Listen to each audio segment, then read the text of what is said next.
अक्रूर जी समेत भगवान कृष्ण, बलराम और अक्रूर जी ये सब मिलकर के कंस के दरबार पहुंच जाते हैं।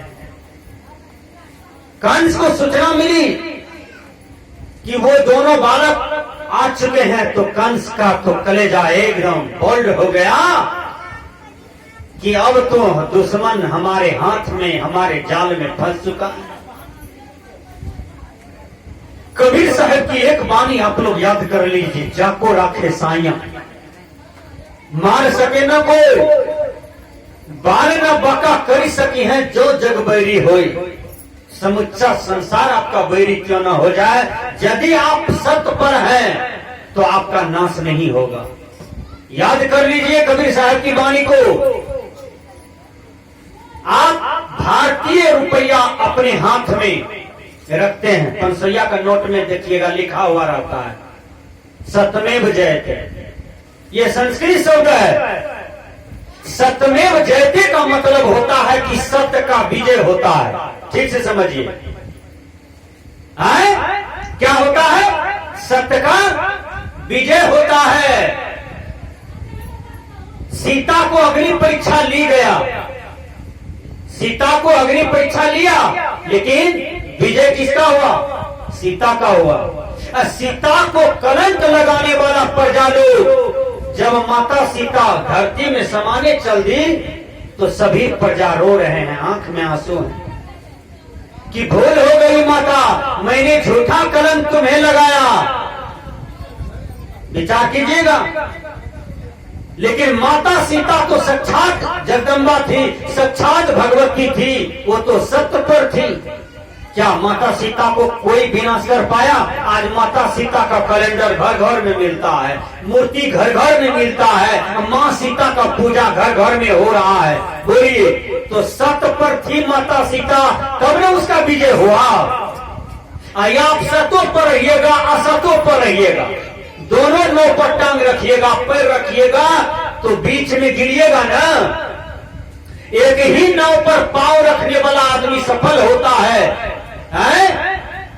दो नाव पर पांव रखिएगा तो कहीं का नहीं रहिएगा, बीच धार में डूबिएगा, मरिएगा, तड़पिएगा, कोई नहीं बचाएगा उस समय। इसलिए कबीर साहब जी कहते हैं, जाको राखे साइया मार सके न कोई। जब कृष्ण भगवान पहुंच गए तो कंस के दिमाग में आया कि दुश्मन मेरे हाथ में आ गया, अब तो मैं कृष्ण को मार दूंगा और बलराम को मार दूंगा। यहाँ पर कबीर साहब जी कहते हैं, जो जग बैरी होए, समुच्चा संसार का लाठी आप पर चलेगा। यदि आपको जीवन, आपका श्वास, आपका समय इस अवनी तल पर है तो 1000 लाठी, करोड़ लाठी भी पड़ेगा तो आपका विनाश नहीं होगा। विचार कीजिए, विनाश तो शरीर का होता है, ये आत्मा का विनाश नहीं होता है। भगवान कृष्ण गीता में कहते हैं, हे अर्जुन, नैनम छिन्नति शस्त्राणि नैनम दहति पावका न चैनम कलेद्यन्त्यापो न शोष्यति मारुता। हे अर्जुन, इस आत्मा को न शस्त्र काट सकता है, न पानी भिगा सकती है, न अग्नि जला सकती है, न वायु सुखा सकते हैं, न तो इसको कोई पकड़ ही सकता है। आत्मा तो अविनाशी है। इसलिए सत्यमेव जयते, सत्य का विजय होता है। भगवान कृष्ण को आसन दिया, बलराम को आसन दिया, अक्रूर जी को आसन दिया कृष्ण। देखिए, कृष्ण और बलराम, बलराम कहते हैं, रे कन्हा का क्या बात है दाऊ भैया का, चले थोड़ा सा कंस की नगरी को घूम आते हैं, देखें कैसा नगरी है। हम लोग भी जब हरिद्वार जाते हैं ना, ऋषिकेश जाते हैं, क्या कहते हैं, दिल्ली जाते हैं, पंजाब चले जाते हैं, तो बढ़िया बढ़िया जो जगह नामी है, दर्शनीय स्थान है, तो मूड बना करके सभी साधु ब्रह्मचारी जाते हैं घूमने के लिए, भ्रमण करने के लिए, देखते हैं। तो कृष्ण भगवान कहते हैं, दाऊ भैया कंस की नगरी में तो बहुत ठंडा हवा चल रहा है, तनिक चलें और हम लोग कंस की नगरी को देखें, कंस की नगरी को बिहार लें। कंस की नगरी में दोनों भाई निकलते हैं। एक कुबरी थी कंस की नगरी में, कुबरी थी लेकिन परम भक्तिन थी, सत्य पर थी, न्याय पर थी। कुबरी हाथ में सुगंधी लेकर के कंस को लगाने के लिए जा रहे थे, क्योंकि कंस तो राजा था ना। कुबरी एकदम, कुबरी कैसे चलती है? कुबरी देखे हैं समाज में, अरे 5 हाथ की महिला है, बूढ़ी हो गई, आई धनुष जैसा लिप गई, धनुष जैसा टेढ़ी हो गई बुढ़ी मां। तो वो कुबरी थी, जन्म से जवान हो गई, देखने में भी रूप गड़बड़ था और इतना बड़ा कुबर था पीठ में, सब कोई कुबरी या कुबरी कहे टोला में। कंस की नगरी में कुबरी का नाम कुबरी था, लेकिन कुबरी भगवान की भक्तिन थी। कृष्ण और बलराम जब निकले भ्रमण के लिए तो कुबरी रास्ते में मिल गया। कुबरी को भगवान कृष्ण रोकते हैं। कुबरी कहती है, अरे तुम कौन हो? तुम मेरे रोड को, मेरे सड़क को क्यों जाम लगाते हो? तो भगवान कृष्ण खिलखिला करके हंसते हैं, खिलखिला करके हंसते हैं। कुबरी जाती है, फिर भगवान कृष्ण आगे में आते हैं और उसको रोकते हैं, ऐसे ऐसे रोकते हैं, ऐसे ऐसे रोकते हैं। कुबरी कहते हैं, अरे तुम कौन हो? तुम मेरे रास्ते को क्यों रोकते हो? मुझे कंस के पास जाना है, अब कंस की देह में सुगंधी लेपना है। देखिए कन्हैया कहते हैं, कृष्ण कहते हैं, अरे सुंदरी, तुम्हें आज मैं कंस के निकट नहीं जाने दूंगा, आज ये सुगंधी मेरे ही शरीर में लगा दो ना सुंदरी। अब कुबरी वहां बर्तन रख दी और भगवान कृष्ण के मुख को देखने लगे। कहा, इतना सुंदर शीतल वचन आज तक इस पृथ्वी में कोई नहीं बोला था। देखिए मनुष्य आजकल कैसा बोलता है।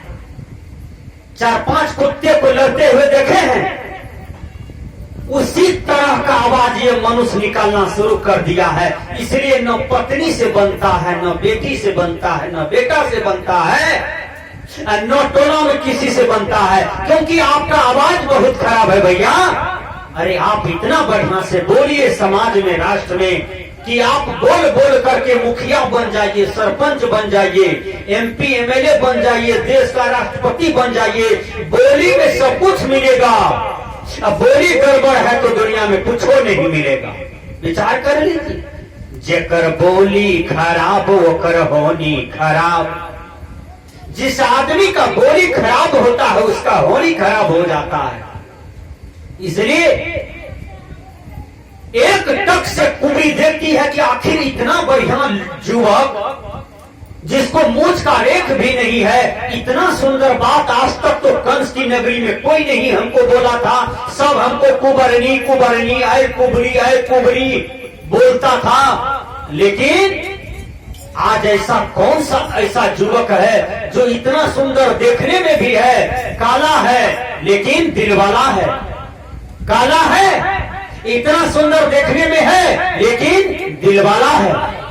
कृष्ण भगवान फिर कहते हैं, अरे सुंदरी, मुझे ही आज ये लेप लगा दो मेरे देह में, कंस के पास मत जाओ। तुम कंस को बहुत लगाए हो सुगंधी, अरे सुंदरी तुम मेरे ही शरीर में लगा दो। देखिए कुबरी कहती है, अरे कंस की नगरी में इतने सुंदर युवक तुम कौन हो? क्या नाम है तुम्हारा? आज तक तो कंस की नगरी में सब हमको कुबरी कुबरी कहा, कुबरनी कहा, लेकिन तुम हमको सुंदरी कहते हो। तुम मेरा मजाक उड़ाते हो, तुम मेरा मजाक उड़ाते हो। कृष्ण भगवान फिर हंसते हैं, फिर मुस्कुराते हैं। देखिए, यदि आपके चेहरा पर उदासी है तो इसका मतलब है कि आप दुख में हैं, चाहे कोई भी मानव क्यों नहीं हो। यदि आपका चेहरा पर उदासी है, मुस्कुराहट नहीं है, तो आप दुख में हैं। यदि मुस्कुराहट है तो समझ जाइए कि आपका दिल गुलाब फूल की तरह है, आपका दिल कमल फूल की तरह है, आपके अंदर में कोई विकार नहीं है, आप तो मुस्कुरा रहे हैं। मुस्कुराहट मनुष्य का बहुत बड़ा चौखट है, मुस्कुराहट मनुष्य का बहुत बड़ा श्रृंगार है। इसलिए अपनी चेहरा पर मुस्कुराहट रखिए, उदासा मत रखिए। उदासा जीवन तो गाय माल भी नहीं जीता है, बटेर बोगला नहीं जीता है। तो आप मनुष्य होकर के उदास क्यों है? जीवन भर उदास, मरते मरते उदास, मर गए फिर भी उदास, ये जीवन मनुष्य का है क्या? भगवान कृष्ण मुस्कुराते हैं, कहते हैं सुंदरी, अरे सुंदरी, अरे सुंदरी। तो कुबरी कहती है तुम मेरा मजाक उड़ाते हो, मैं सुंदरी नहीं हूं। ये देखो जब से मुझे होश हुआ है, अरे युवक मेरी बात को सुनो, जब से मुझे होश हुआ है तो कृष्ण कंस मुझे अपने ही शरीर पर सुगंधी देने के लिए रखे हैं। अब तो मैं बूढ़ी हो गई हूँ, कंस का देह पर सुगंधी लगाते लगाते तो मेरा मजाक करते हो। मैं तो कुबरी हूँ, कुबरी बोलो तो मुझे कलेजा भी ठंडा होगा, क्योंकि मैं कुबरी हो तो तुम मुझे कुबरी बोले हो, तुम सुंदरी कहते हो। तब भगवान कृष्ण देखिए क्या कहते हैं, ध्यान से सुनिएगा तभी समझ में आएगा। भगवान कृष्ण कहते हैं हे सुंदरी, ये संसारी लोग शरीर को देखता है, इसलिए शरीर के अनुसार बातें करता है। देखिए विषय स्पष्ट होगा मेरा, जो कान से नहीं सुनते हैं तो संसार के लोग उसको क्या कहते हैं, अरे बहिर बड़ा है। तो उसने शरीर को देखा, लेकिन आत्मा बहरा नहीं होता है। विचार कीजिएगा, आत्मा बहरा नहीं होता है, आत्मा अंधा नहीं होता है, आत्मा लंगड़ा नहीं होता है।